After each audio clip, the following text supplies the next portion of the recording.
মানবতাবিরোধী অপরাধ মামলায় শেখ হাসিনার মৃত্যুদণ্ড রায় হওয়ায় বিভিন্ন জেলায় মিষ্টি বিতরণ ও আনন্দ মিছিল হয়েছে। রায় ঘোষণার পরপরই সিলেট কেন্দ্রীয় শহীদ মিনারে জড়ো হন এনসিপির নেতাকর্মী সহ বিভিন্ন শ্রেণী পেশার মানুষ। একে অন্যকে মিষ্টিমুখ করান তারা। রায়ের প্রতিক্রিয়ায় বলেন, প্রাথমিকভাবে তারা সন্তুষ্ট। শেখ হাসিনা এবং সাবেক স্বরাষ্ট্রমন্ত্রী আসাদুজ্জামান খানকে দেশে ফিরিয়ে এনে রায় কার্যকরের দাবি তারা জানান। বলেন, তাদের ফাঁসির রায় কার্যকর হলেই শহীদদের আত্মা শান্তি পাবে।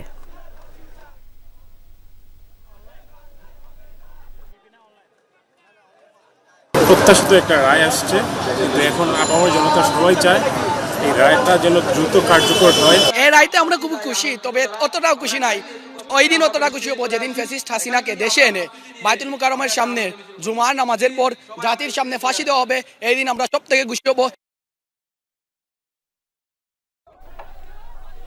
শেখ হাসিনার ফাঁসির রায় ঘোষণার পর নারায়ণগঞ্জের রূপগঞ্জে আনন্দ মিছিল বের করেন বিএনপি নেতাকর্মীরা। পূর্বাচলের সমু মার্কেট থেকে বের হওয়া মিছিলটি বিভিন্ন এলাকা প্রদক্ষিণ করে। নেতাকর্মীরা এ সময় বলেন, শেখ হাসিনার সর্বোচ্চ সাজার রায়ের মাধ্যমে ন্যায় বিচার প্রতিষ্ঠিত হয়েছে।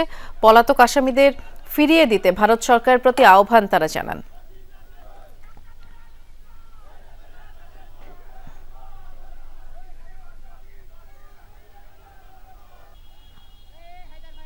আনন্দ মিছিল হয়েছে রাজশাহীতেও। 5 আসনে বিএনপি মনোনীত প্রার্থী নজরুল ইসলাম ও তার কর্মী সমর্থকরা পুঠিয়ায় মিছিল বের করেন। বিভিন্ন সড়ক ঘুরে পুঠিয়া ত্রিমোহনীতে সংক্ষিপ্ত সমাবেশ অনুষ্ঠিত হয়। বক্তারা বলেন, মানবতাবিরোধী অপরাধ মামলায় ক্ষমতাচ্যুত প্রধানমন্ত্রী শেখ হাসিনার সর্বোচ্চ সাজা হওয়ায় আইনের শাসনের জয় হয়েছে। রায় কার্যকরের উপর গুরুত্ব দেন তারা।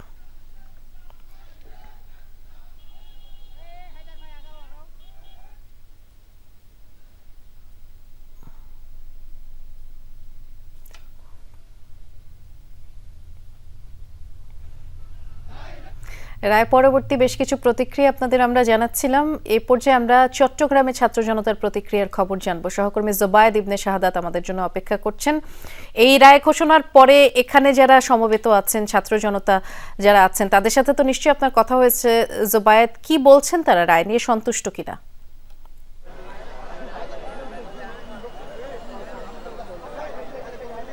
বৃষ্টি, আজকে ছাত্র জনতার যে ঐতিহাসিক চাওয়া ছিল, সেই ঐতিহাসিক রায়টা হয়েছে এবং সেই চাওয়ার যে প্রতিফলন সেটা হয়েছে, এমনটাই তারা বলছেন। এবং এই জায়গায় মিষ্টি বিতরণ করা হচ্ছে। ছাত্র জনতা সহ বিভিন্ন শ্রেণী পেশার মানুষ যারা আছেন তারা একে অপরের সাথে, এখানে আমরা দেখতে পাচ্ছি যে সম্মিলিত হয়েছেন।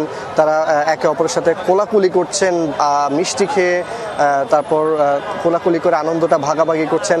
এবং তারা প্রত্যেকেই বলছেন সর্বোচ্চ যে সাজা, সেই সাজার রায়টা তারা পেয়েছেন, তবে সেটার পূর্ণতা আসবে যখন ফাঁসিটা কার্যকর করা যাবে। এবং এই জন্য আনুষঙ্গিক যা যা করণীয়, মানে শেখ হাসিনাকে বিদেশ থেকে দেশের মাটিতে ফিরিয়ে আনা এবং সেই রায়ের যে আদেশটা সেটা বাস্তবায়ন করা, এইসব বিষয়গুলোর প্রতি তারা জোর দিতে সরকার, বর্তমান সরকার এবং যে সামনে সরকার আসতে যাচ্ছে তাদের কাছে আহ্বান জানিয়েছেন। পাশাপাশি এই যে জায়গাটা, এখানে কিন্তু কিছুক্ষণ পর শুকরানা নামাজ এবং এখান থেকে আনন্দ মিছিল হওয়ার কথা রয়েছে। এখানে এনসিপি, বৈষম্য বিরোধী ছাত্র আন্দোলন থেকে শুরু করে বিভিন্ন শ্রেণী পেশার মানুষ আমরা দেখতে পাচ্ছি। মিষ্টি বিতরণ চলছে বেশ ঘণ্টাখানিক ধরেই। আমরা দেখতে পাচ্ছি মিষ্টি খাওয়ানো হচ্ছে একে অপরকে। যে যার যার মতো নিজের এই বন্ধু বান্ধব নিয়ে এসেছেন, অনেকে দেখেছি পরিবার নিয়েও আসতে দেখেছে। সবকিছু মিলে এই যে জায়গাটা এখন এক প্রকার আনন্দের মিলন মেলায় পরিণত হয়েছে। এবং তারা সবাই বলছেন রায়ে তারা খুবই স্বস্তি প্রকাশ করছেন এবং এই রায়টা যাতে দ্রুত বাস্তবায়ন করা হয় এবং সেটা যাতে বাস্তবায়নের দিকে তদারকি রাখা হয়, এটা এখন তাদের চাওয়া। বৃষ্টি, শুনছিলাম আমরা। ধন্যবাদ জানাচ্ছি জোবায়েদ আপনাকে।